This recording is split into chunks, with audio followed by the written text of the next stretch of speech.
Hey there, welcome to the Movie Review Mom YouTube channel. If this is the first time you found my channel, yay, you're finally here. I've been waiting for you. And if you are a brand new subscriber, yay, thank you so much for joining us. My goal is to save you time and money by giving you the scoop on filmmaking quality and content so you can decide which movie you want to watch. So today, the movie I'm reviewing is called Scrap. This drama releases on video on demand platforms on December 13th, 2024. It's rated R, mostly for language. It's an 105 minutes long, and my overall movie review mom grade is an A-. So I'm going to give you an overview in a nutshell, and then I'll point out things I liked, things I didn't like, tips for parents, themes worth talking about if you watch this with others, funny lines, interesting lines, and then we'll finish up with recommendations for other films that are sort of similar that you might also really like. And no, this is not going to be a 3-hour review, even though that sounded like a lot. I'll talk fast. All right, so in a nutshell, after getting laid off, a single mom struggles to hide her homelessness from her estranged brother and his wife. Beth, who is played by Vivian Kerr, has recently been laid off and struggles to maintain the appearance of a successful middle-class lifestyle as she bounces around Los Angeles, hoping to land a new job and change her situation before her estranged older brother, Ben, who's played by Anthony Rapp, finds out. Beth must confront her own pride in order to reconnect with him and provide for her young daughter, Birdie. Meanwhile, Ben and his wife, Stacy, who's played by Lana Parrilla, consider a third round of IVF, and Stacy, who is a successful attorney, must reevaluate her own conflicted relationship with motherhood. It's a story of redemption and reconciliation and invites us to find out what is really significant in our own lives. Did you catch all that? Well, you'll get it when you start watching it for sure. The film was directed and written by Vivian Kerr, who stated, quote, "There's no elsewhere. You must be where you are, and where you are is the place that matters most of all, because it's the only place where you can make, where you can build, where you can share the Republic of Heaven." That's quite a quote, don't you think? I thought it was really cool. She also stars as the leading lady in this film. The story is very personal to her, as she readily admitted that she struggled with not being where she wanted to be in her own life and in her own career for many years. And I think a lot of people will be able to relate to this particular character. Already, the film has won an impressive amount of awards. It was nominated for 40 different awards and won 23 of them. So congratulations to Vivian and the whole crew. Quick tips for parents. There is some profanity, including several F-bombs.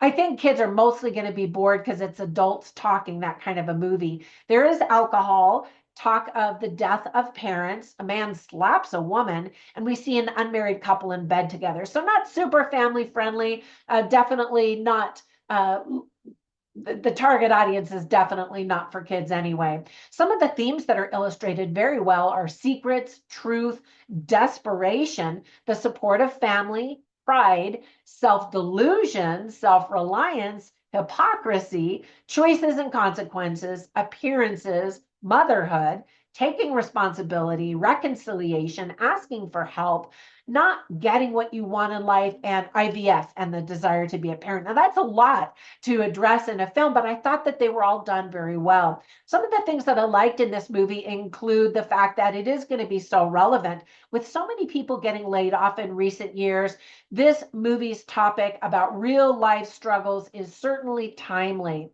So I just recently saw Vivian Kerr in another movie I reviewed called Seance. She wrote, directed, and starred in that movie as well. She seems to be on a roll and is on fire. So again, kudos to her.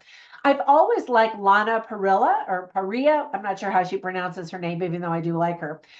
So I was happy to see her in this, and I thought she did a good job. I thought the casting was really good for her. The director slash writer wrote the film with Anthony Rapp in mind.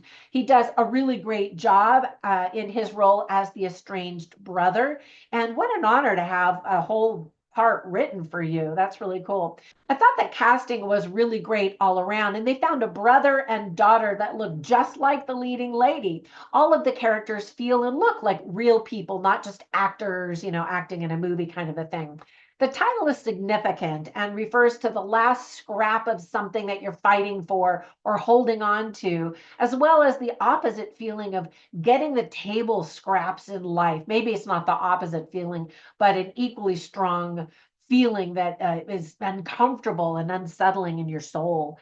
There's a lot of quirky and subtle humor, which is always appreciated. If you like old music from the 1920s and 30s, I think you're going to get a kick out of some of the pieces that are played during the film. The opening montage sets the stage for the story that is set in the deceptively beautiful Los Angeles, and might I say, expensive. The nod in the last scene was powerful in such a simple way. When you see it, you're going to go, yeah, that was perfect. The thing about life is that we all have challenges and we all struggle with daily things, right? Life isn't perfect. It never is. It never will be. If we would just offer a little bit more patience and grace to one another, what a world this would be, a better world.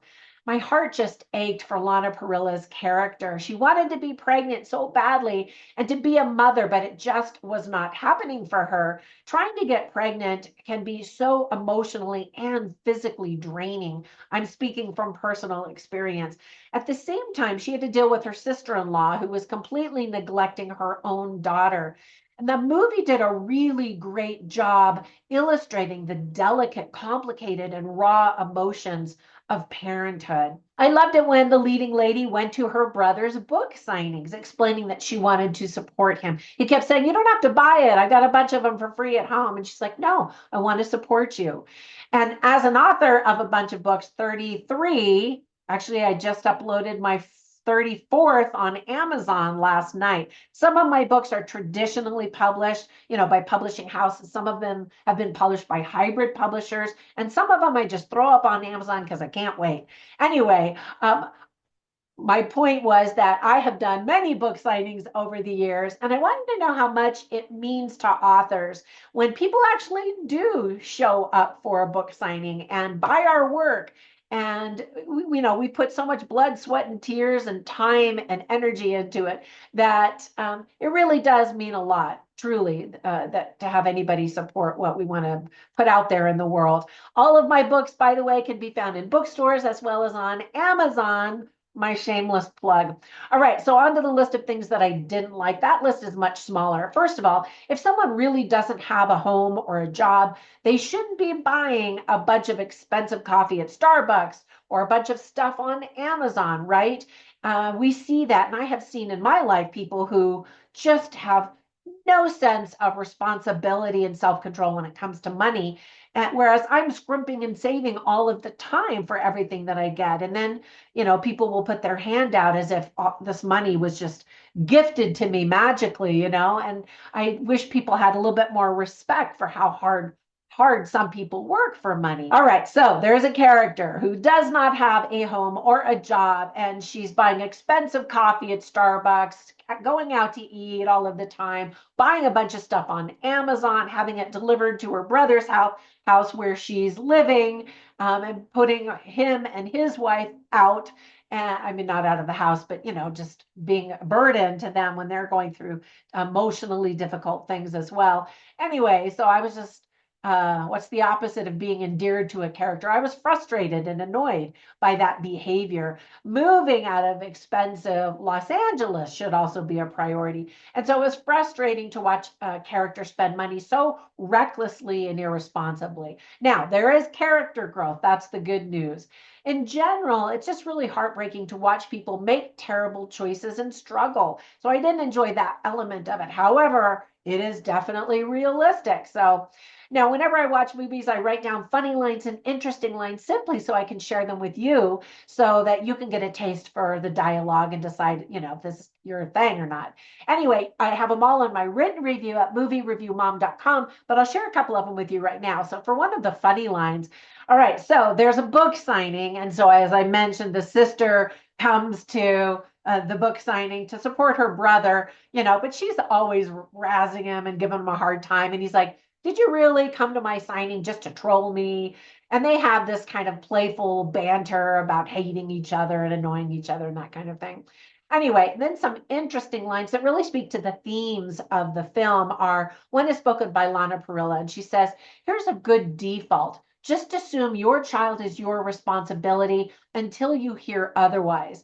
And you can see that frustration. She's trying so hard to be polite to her sister-in-law, who's just not being a good mother. And here she's trying to become a mother so desperately. Anyway, I thought that that was interesting. And then Anthony Rapp plays the brother, Ben, and he says, how can I help you when I don't know these things? And again, all of them are just going through different things in life and trying to figure out how to support and love each other. And then Vivian Kerr's character says to somebody, you can't will a baby into the world. Again, because her brother and sister-in-law are trying so hard. And yet she's giving this great advice, but she's also saying it to herself in the sense that she wants all these things to happen in her life and they're just not happening. And I know that feeling when you want something so badly, and even when you take action, sometimes it doesn't happen. And life is all about timing, isn't it? And sometimes things magically appear in your life, hardly without effort. And then other times you're beating your head against the wall. And so I thought the movie illustrated all of that really, really well. All right, so whenever I watch movies, I instantly think of other movies that I want to tell you about that you should watch, especially if you like this one, or if you like those, then you might like this one. So the first one is a movie I just recently reviewed called His Three Daughters. And these are three daughters that come from different mothers, fathers kind of combinations. And their father is basically on his deathbed, and they are trying to navigate all of that in addition to their tricky relationships. And I thought it was really well done. And it kind of left me with a similar feeling that this movie left me with. And so that's why I think I thought of it. Really great performances. And then another one I just reviewed is called The Good Half. Also, siblings trying to understand death. Not that there's death in this movie, but just the siblings and trying to navigate decisions and complicated emotions and past and all of that. And also great performances. And then the third one is called The Macaluso Sisters. And I thought it was really well done. I think I reviewed that back in 2021, but it stuck in my head and it kind of, again, left me with a similar feeling after I watched it. I think after this review, I'm going to queue up The Good Half so that you can watch that. That movie might have flown under your radar. And I think that you might like it, especially if you like this one. All right, that's it. When you get a minute, run over and visit me on my Facebook group called Movie Review Mom. I'm on Instagram as Movie Review Mom, but also as Trina Boice, where you can learn about my 33 books, 34 books, whatever, and my online courses, my products, and my other shenanigans. Have a fantastic day, and I'll catch you in the next one. Bye for now.